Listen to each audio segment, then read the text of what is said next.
Good morning slash evening slash afternoon. Um, Not sure when you guys are gonna be watching this, so I kind of had to put all of them in there. So hopefully you got a chance to look at the last recording, classical conditioning. This one we're gonna look at today is the other side of learning, um, in the unit of psychology, and it's something called operant conditioning. This is also called instrumental conditioning, and it's completely different than classical. So hopefully, you're going to enjoy this presentation. Hopefully, I can teach you something that maybe you didn't know before about learning. And without further ado, let's continue with this learning unit. Okay, so just starting off, we are going to kind of compare classical versus O-parent conditioning, just kind of comparing the two, how they're alike and how they are really different. So the first thing to know is classical conditioning is going to be using something called reflective behavior. So an action that occurs with this type of conditioning is going to be an automatic response. So if you're the respondent, your behavior, the thing that you're studying, maybe the animal, the dog, the cat, the mouse, the giraffe, whatever, um, their behavior is going to be an automatic response to a stimuli. So the most classical one that we looked at last time was Pavlov's dogs. And that really analyzed, saliva and how much a dog would drool with when being exposed to like meat powder. So the dog's response to eventually the bell being rung and then being presented with meat was a classical conditioned response. So really just asking the question, is the behavior something the animal does not control? Yes, in classical conditioning, the dog cannot control that it is drooling once it hears a sound. It just associates the sound with the meat. So the animal really doesn't have a choice to behave. Kind of similar to people, like maybe, think about like, I guess for Thanksgiving or maybe like your favorite meal or something, like you would smell something and then you get hungry or your body starts reacting to it. Um, that's classical conditioning. You can even think about it like if you're like a coffee nerd, you know, someone who really likes coffee, maybe they smell the coffee in the morning and then their body starts to feel more awake because they know that that's how they respond to caffeine. That's classical conditioning. O-parent conditioning is completely different. O-parent conditioning uses O-parent or voluntary behavior, and the voluntary behavior is usually shaped by consequences. So, really, with this conditioning, you are going to either work to gain something that you want or something that you desire, or you are going to behave to avoid something unpleasant. So, it's all about consequences with O-parent conditioning. And really, the main question that this behavior asks is a behavior something that an animal or something that a human can control? Yes. Does the animal have a choice in how to behave? Yes. So if you can answer both of those questions, yes, you're looking at O-parent conditioning. Okay. So really just breaking it down even further, O-parent is simply a term for observable behavior that an organism uses to operate in the environment. O-parent conditioning is a form of learning in which the frequency of a behavior is changed by its consequences. So think of it this way.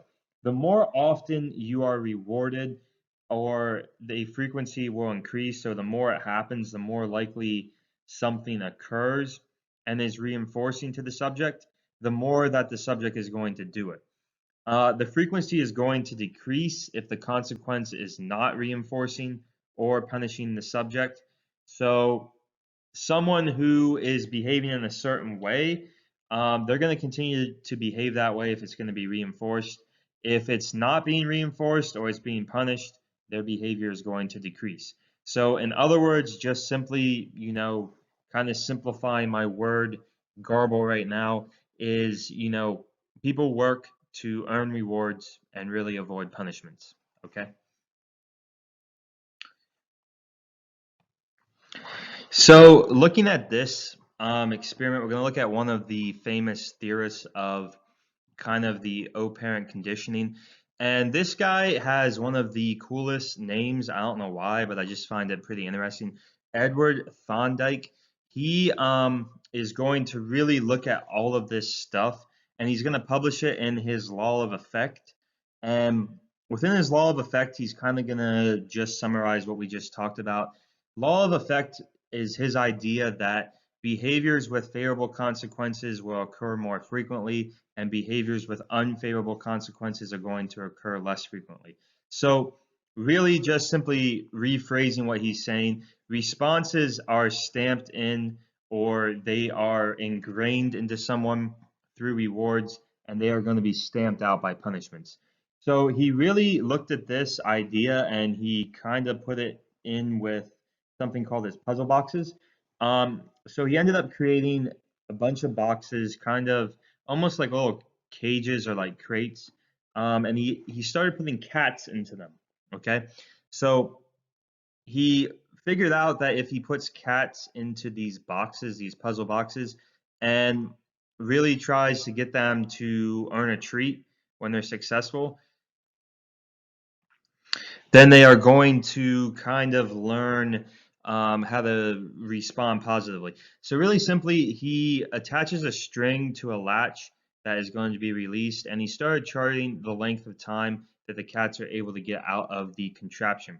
So in this case, learning was by trial and error. The cats start scratching the bars, they push at the ceiling, they dig into the floor, and they're trying to discover how they can get out of this cage and get a free meal. So let's take a look really quickly at just the experiment broken down by picture.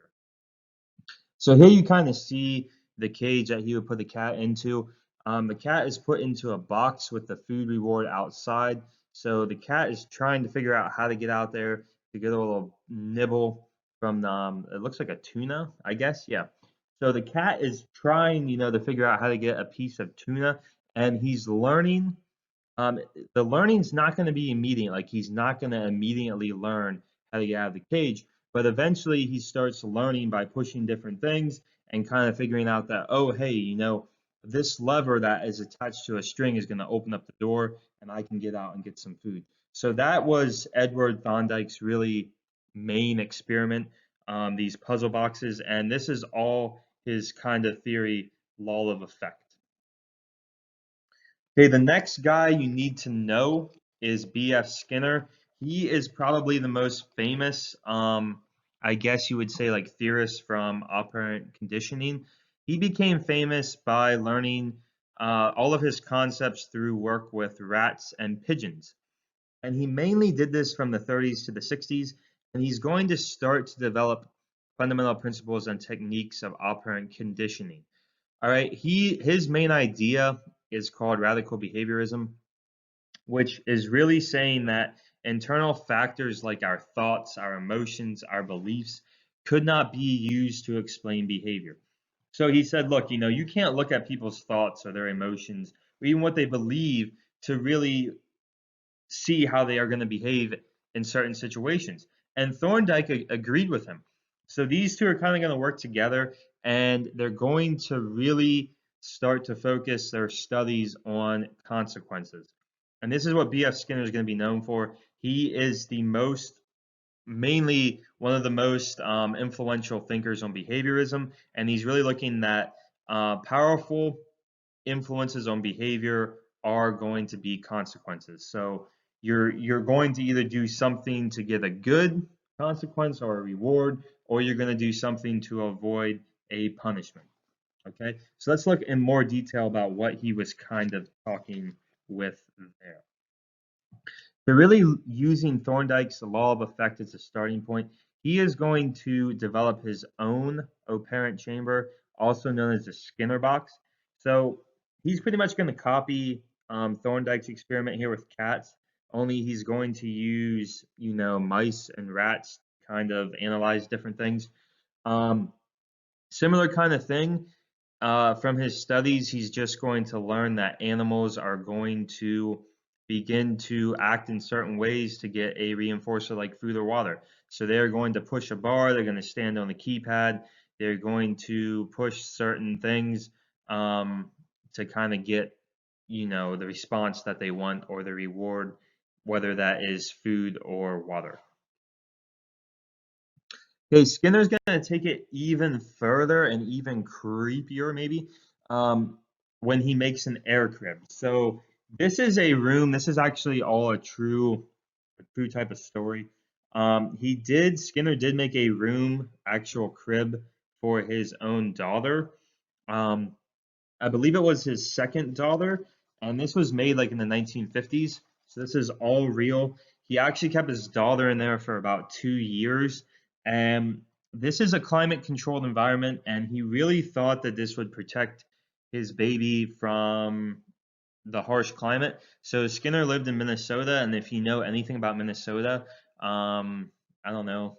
Does anyone really know anything about Minnesota? I guess they have the Minnesota Twins, yeah, like in baseball. But anyways, like Minnesota is very cold and can be very harsh in the winter. So Skinner came up with this brilliant idea to actually create a climate controlled crib.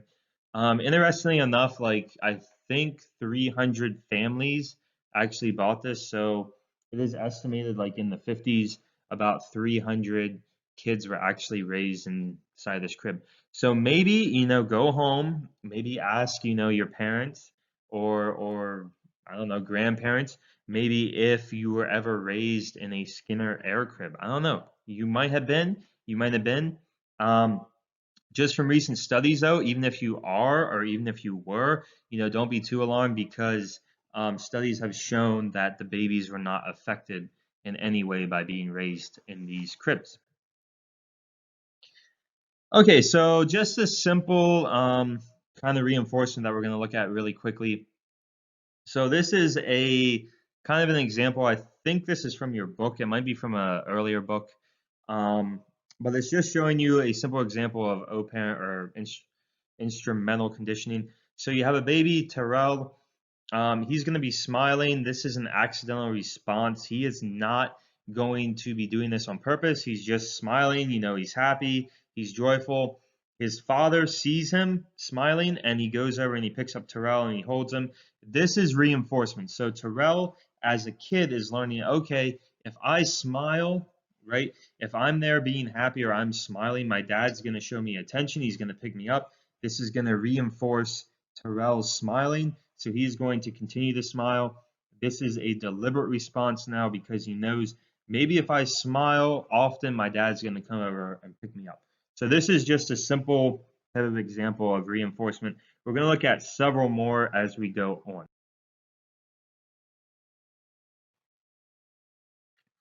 Okay, so we're going to really break down a couple terms really quickly.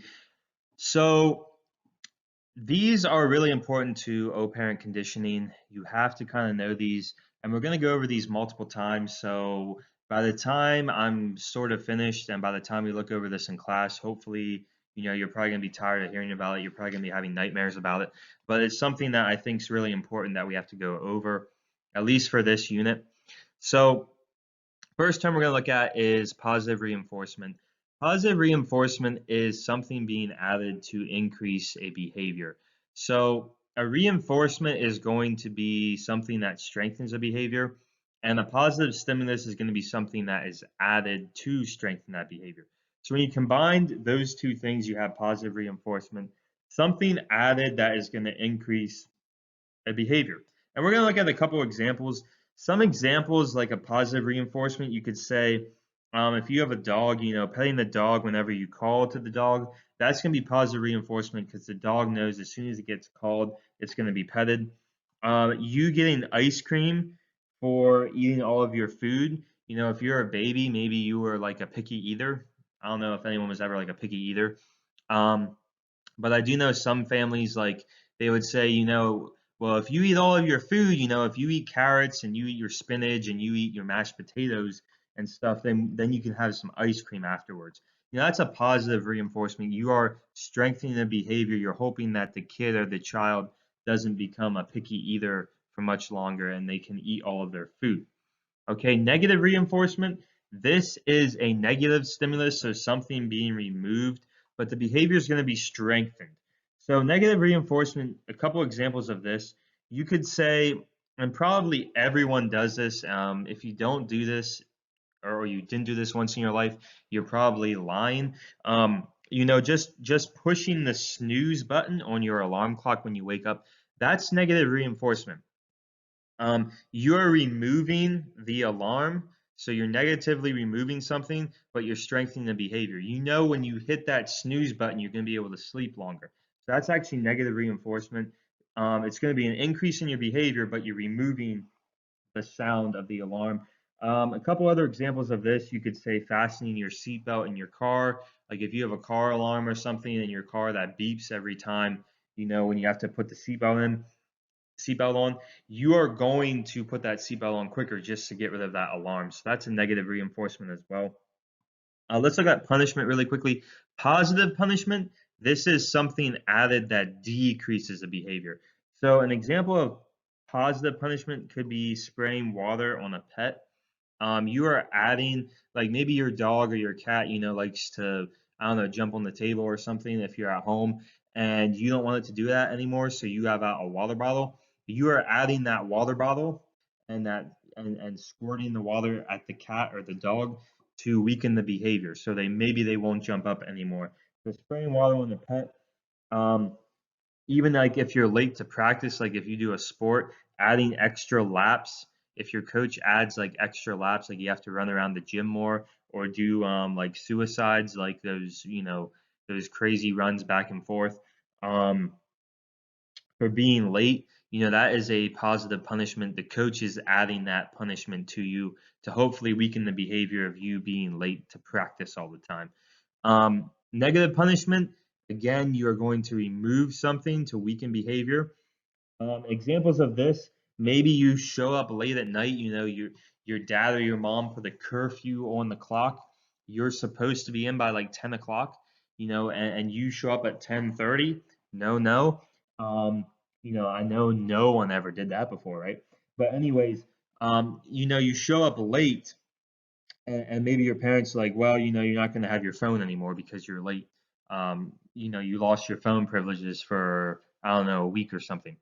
That is something that is going to be removed. And maybe in the future, you're not going to, stay over at so and so's house for an extra 10 minutes because you don't want your phone taken away. That is a negative punishment. And just important to know, like before I move on, just remember that positive in this case means something that's pleasant. Negative in this case means unpleasant. Okay, so that's just something to remember there. All right, so here's just a couple more examples we'll run through real quick. I'm not going to spend too much time on these, but there you can see positive reinforcement. Giving you $10 for an A makes it more likely a student is going to earn more A's to get that extra cash. Negative reinforcement, taking an aspirin to relieve your headache makes it more likely that you're going to take aspirin in the future. Positive punishment, a toddler burns their hand on a hot stove. They're going to be less likely to touch the stove again. And then negative punishment, a boy who loses his TV privileges for pulling his sister's hair out is going to be less likely to pull her hair out again. So there are just a couple more examples of operant conditioning looking at punishments and reinforcement. Okay, so I'm going to run through this one too. We're kind of just hammering down positive reinforcement, negative reinforcement. A primary reinforcer and a secondary reinforcer. So there are two different types of reinforcers within positive reinforcement. Primary reinforcer is a basic need. So this is food, water, sleep, sensory stimulation, survival of species. Those are all primary. You need all of them to survive.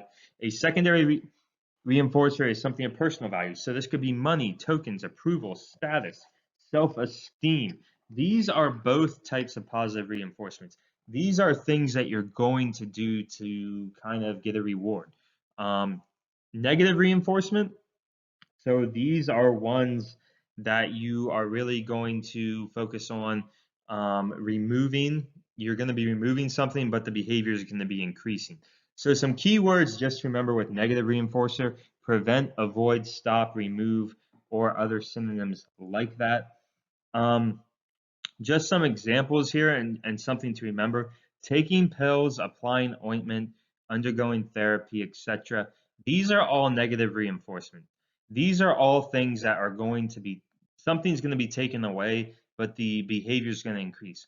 If you're taking pills because you want to get rid of a headache, you're getting rid of the headache, but you are also increasing your behavior to do that in the future so you don't have the pain of a headache anymore. Applying ointment, same thing, undergoing therapy as well. So just a couple examples here before we move on, negative reinforcement. Adding radiation therapy or treatment removes cancer and increases the likelihood of being healthy. So again, that's negative reinforcement. You are going to be removing the cancer, you're removing it, but you're going to be increasing your health and your wellness. So you're actually going to be increasing that type of behavior. You're going to continue getting radiation treatment. Just like even buying like contraceptives, if you buy contraceptives, you're going to remove the chance of contracting certain STDs and really increasing the likelihood of being healthy. Again, that's negative reinforcement. You are removing the chance of contracting maybe a deadly disease or something that will alter your life and increasing the likelihood of being healthy. Kind of weird examples there, guys, from like negative reinforcement. But hey, those are from the book, and I just kind of inserted them in there. So, yeah, let's keep it moving. All right, two quick things you probably already heard of. Motivation can be primary or a secondary reinforcer. There are two types of motivations you have to know about. Intrinsic motivation, this is the desire to perform a behavior for its own sake. So if you do something intrinsically, you are doing it because you enjoy the activity. Maybe you really enjoy running, or you enjoy a certain sport that you play, or you enjoy, I don't know, being in the band. Um, those are things that really bring you joy from inside. Those are intrinsically motivated. You're intrinsically motivated to do something because you really enjoy it. It's hard to get there to be intrinsically motivated, but it's a really good place to be if you can ever get there, to be intrinsically motivated to do something. Extrinsic motivation, this is the desire to perform behavior due to promised rewards or to avoid punishment. Um, these are outside of your body. So these are things that you're really looking for that are not really your own personal beliefs or ideas. The example of this again could be, performing well in an AP class to get the AP credit at the end of the year. That's more extrinsic motivation.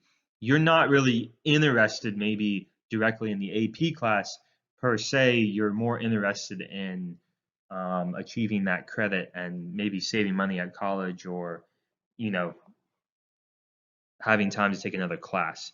Those are more extrinsic motivated factors. Okay, two quick things here as well.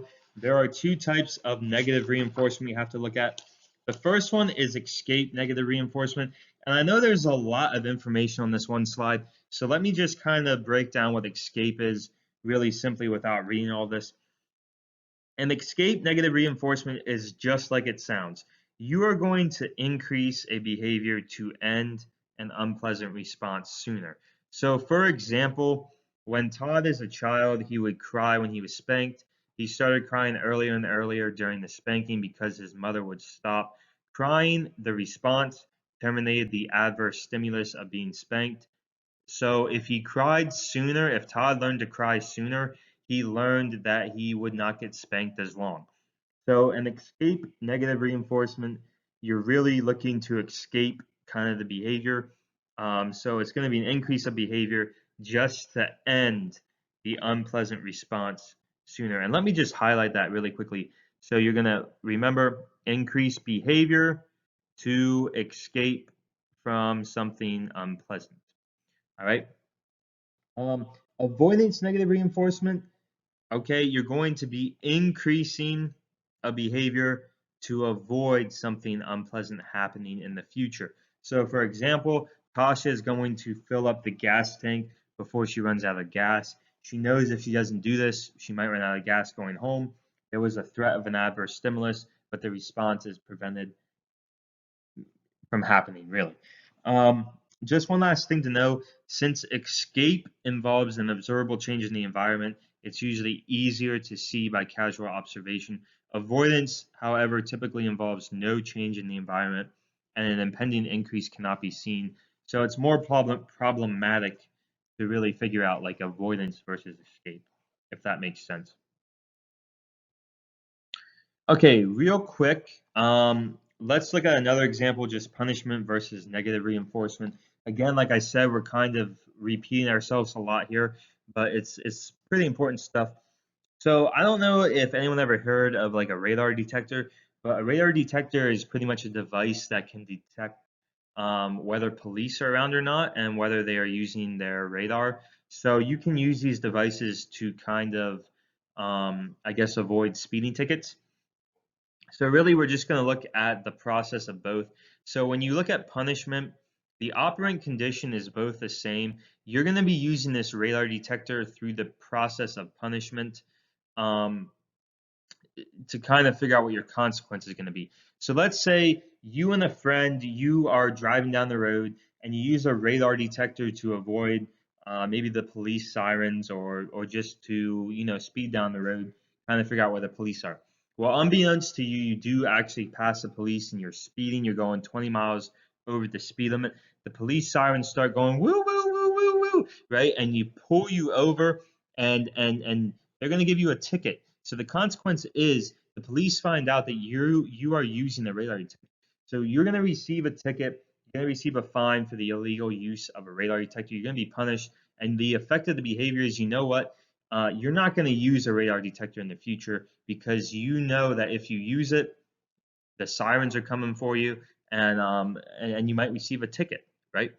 Now, negative reinforcement, maybe in the same scenario, you and your buddy, are going down the road, you're using a radar detector, you speed all over the place, you get to someone else's house, 10 minutes earlier, you avoid a speeding ticket and a fine. You're going to increase it and you're going to use the radar detector more in the future because you got away with it. You got away with pretty much the situation, and you're going to use the radar detector in the future because, hey, why not? I mean, you got there faster and nothing really happened that was bad to punish you. So that's just like a simple example there of just a situation, punishment versus negative reinforcement there. Okay, so real quick, reinforcement versus punishment. Let's look at these two. Punishment can be effective if it is a couple different things. So punishment can actually work. Like punishment can be effective if it's swift, if it happens immediately after an undesired behavior, if it clearly targets the behavior, not the person, if it's limited in time and intensity, if the reasons why are explained before and or after it was administered. So punishment can work.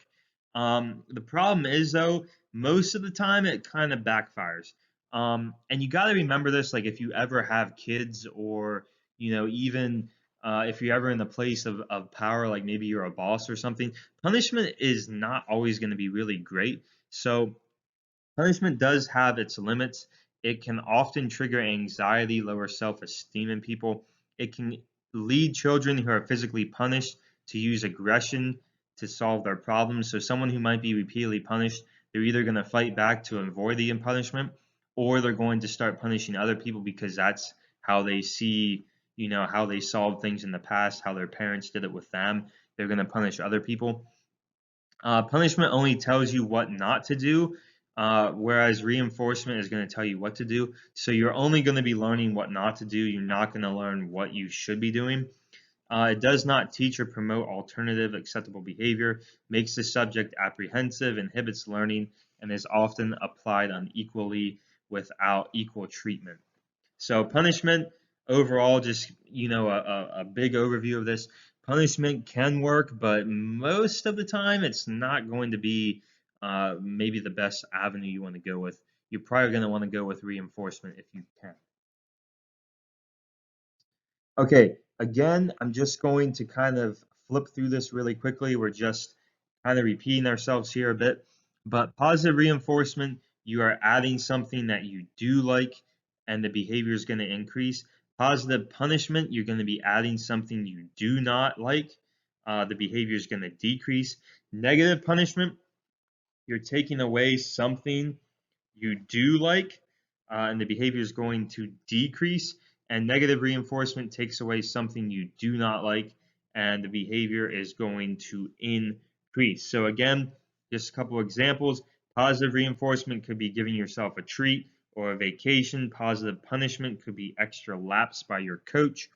Negative punishment could be taking your cell phone rights away if you show up late. And negative reinforcement could be giving yourself pills to or Advil to get rid of pain or treat a headache, etc.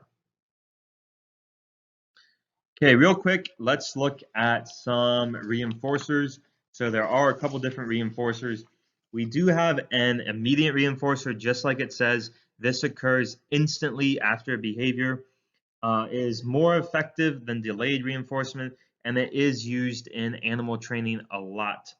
A delayed reinforcer means foregoing a smaller immediate reinforcement for a larger reinforcement later. The ability to delay gratification predicts higher achievement. So a delayed reinforcer is really just delaying kind of reinforcing behavior until a later time. So it's not going to be immediately afterwards. It's going to be at a later time. And then finally, extinction. This refers to the loss of a conditioned behavior when consequences no longer follow it. So the subject no longer responses or responds since the reinforcement or punishment has stopped. So just for example, I'm using another person's PowerPoint here, but teacher Kuwuja embarrasses you every time you sleep in class. Maybe another teacher, I don't know, embarrasses you. If he ceases his kind of harassment, and he's not going to, just imagine, if someone would harass you when you fall asleep in their class, you are going to begin to nighty night in the class. You begin to catch some Z's. Why? Because the consequence is no longer occurring.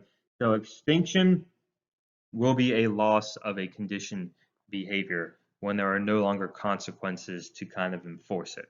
So extinction is kind of getting away from that conditioned behavior. All right, folks, I'm running out of breath, but let's keep it moving. Let's keep it moving. We're getting closer by the second.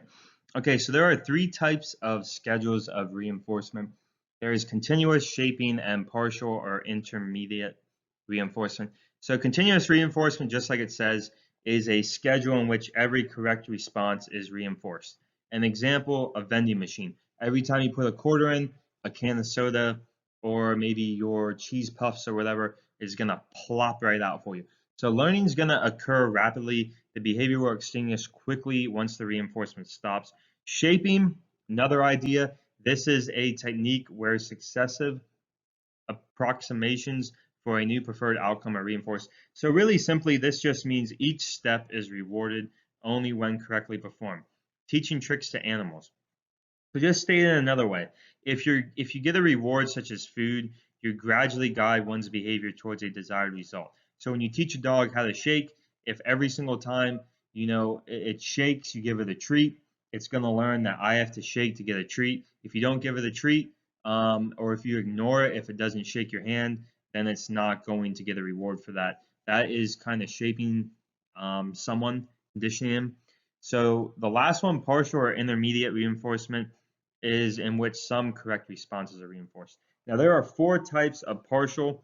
Learning here is going to take longer, but the behavior is going to be more resistant to extinction. So someone is not going to be as likely to kind of forget the conditioned response because they don't know when it's happening. It's going to be partial or intermediate type of reinforcement. So let's take a real quick look at the example of shaping. So this is an example. This was actually an experiment done by B.F. Skinner. He started plotting lines on the wall, and he set about shaping a jumping response by flashing a strobe light and simultaneously taking a picture, followed by giving a meat treat to a dog. Each time she satisfied the criteria for reinforcement. So the result of this process is depicted above in terms of the picture. So after a minute, the dog doesn't really know what she's doing over here. After 4 minutes, she's kind of learning, I need to raise up my head. 8 minutes, she has her head up above the first line. 12 minutes, she's reaching higher. 16, she almost hits the top line. 20 minutes, she hits the top line. She's starting to get more treats. And she learns that within 20 minutes, Skinner had Agnes the dog running up the wall. So the dog did learn. The dog was shaped with behavior in 20 minutes to jump above this line to get a treat.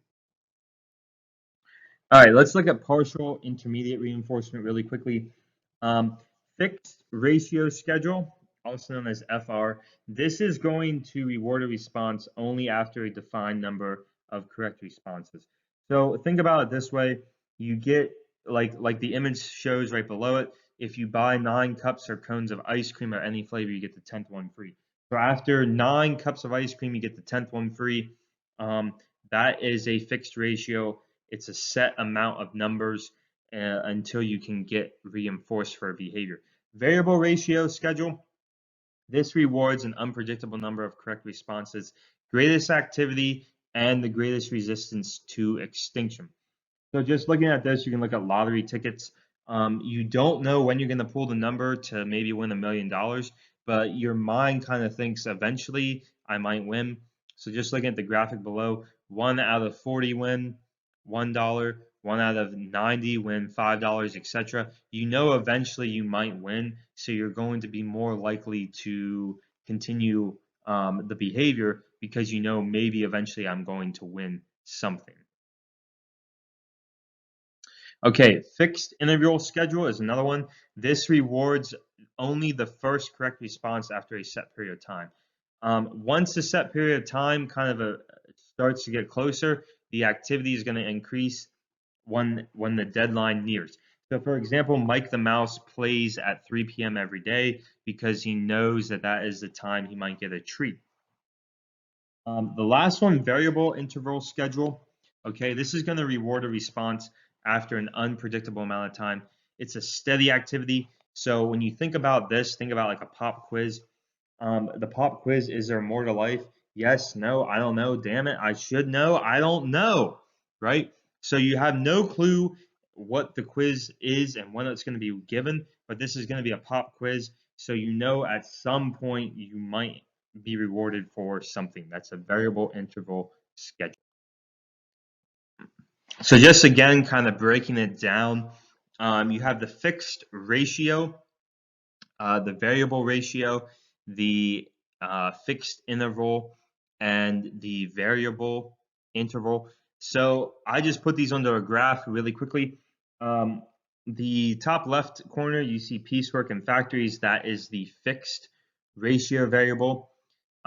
Just an example over here of a ratio variable. You have a slot machine, okay? Interval or a fixed interval, watching the clock at work or at school. You're waiting for that time to get that reward when you can leave, when your teacher can finally shut up, right? And you can go on your merry way. That's what you're waiting for. That's a fixed interval. And then finally, you got the variable interval, surfers waiting on a wave. That is another example of um, partial reinforcement. All right, so real quick, these are just put onto pretty much a graph. And this is a graph using Skinner's laboratory pigeons. So Skinner tested all of these using his pigeons. They produce these responses.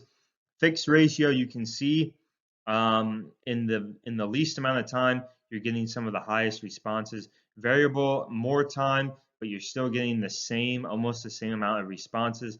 Fixed interval, kind of a steady pattern, but it's taking a very long time. And then variable interval, very steady, but it's taking a long time to get there.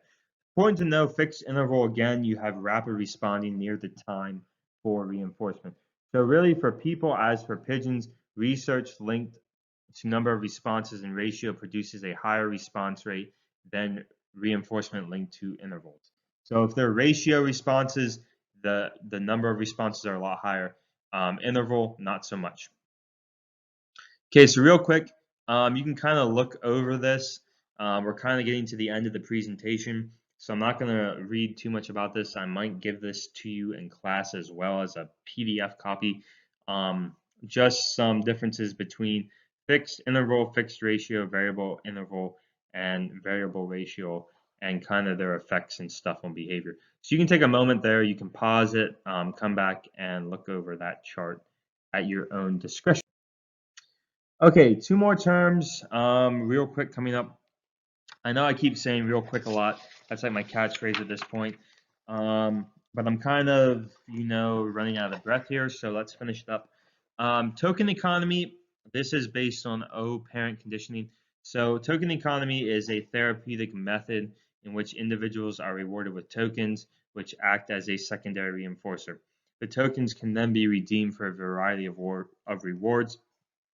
So you have these a lot at different places like Chuck E. Cheese's. They are one of the most primary examples, kind of a token type of economy. You can even think about like different amusement parks, or maybe like the bowling alley. I know the bowling alley I think used to have, or certain bowling alleys used to have like those tickets you could buy, and then you could kind of redeem something with them. Okay, the Premack principle, there's a lot on here. Let me just kind of simplify it for you. So Premack principle is preferred behaviors or behaviors with a higher level of intrinsic reinforcement can be used as rewards or reinforcements for less preferred behaviors. So real simple, you're going to be using preferred behaviors to kind of influence other people. An example here, I believe this was taken from one of the teachers who made the PowerPoint, but really he noticed that his son's favorite thing to do was to go outside and play. I guess we could just say Thomas ball. I'm not really sure what that is, but let's just say like basketball. And he cleverly uses the information to his own advantage.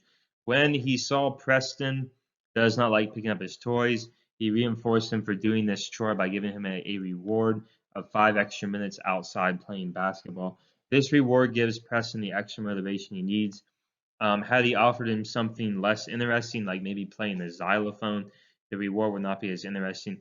Therefore, he might not pick up his toys. So really, you're using the Premack principle. You're giving them, um, a better reward, kind of to influence their motivation and their behavior there. Okay, so real quick, over justification effect. So this is kind of the problem, though, if you continue promising a reward for doing what someone already likes to do. The reward can be lessened and replace the person's original natural motivation. So over justification effect is really when someone becomes so um, interested in doing something just to get the reward that they lose motivation for it. So the person is now going to see the reward rather than intrinsic interest as a motivation for performing the task. And they're simply going to say, if I have to be bribed into doing this, why would it even be worth doing it for its own sake? So this person is going to be interested more in just getting the reward than really enjoying the activity. Rewards can help increase interest when used to indicate a job well done, but you do have to kind of watch out how much you do this just because someone might be over justified and kind of, lose motivation for it there. All right, we have two more slides. This slide here, you can come back and you can kind of pause and go over. I'll probably also put this online as a PDF copy. This is just the differences mainly between classical and operant conditioning when you analyze them from these different terms that you looked at. So just kind of gonna, draw, oh, that's terrible. Maybe just draw like a semi-straight line, not really, down through here, but you can kind of see the differences, classical conditioning and operant conditioning. Um, just kind of looking at how they're different through the terms. I'm not going to talk about this just because we kind of are already having an extensive video. So you can come back and look at this at your own discretion. And we'll talk about this more in class. All right, one last slide. This is it, folks. I know it took forever. Thanks for hanging out. But these are, again, comparing classical conditioning to operant conditioning, just really kind of comparing how people learn, the extinction factors, the conditionings, the rewards, and then the behavior itself. So again, we are look at this in class. You can pause it and kind of put it into your notes if you wish. And we're going to review this as well more in class. All right, so that is all I have for you. I know this was a long presentation. I am going to try to shorten them up more, but hey, psychology, sometimes you gotta kind of just struggle through it. And yeah. So thanks anyways, everyone, for their attention. Hopefully you learned something from this, and hopefully you enjoyed the presentation. I'm going to sign off now and hope everyone stays safe with you know what going on. And yeah, wash your hands, stay safe, and peace out.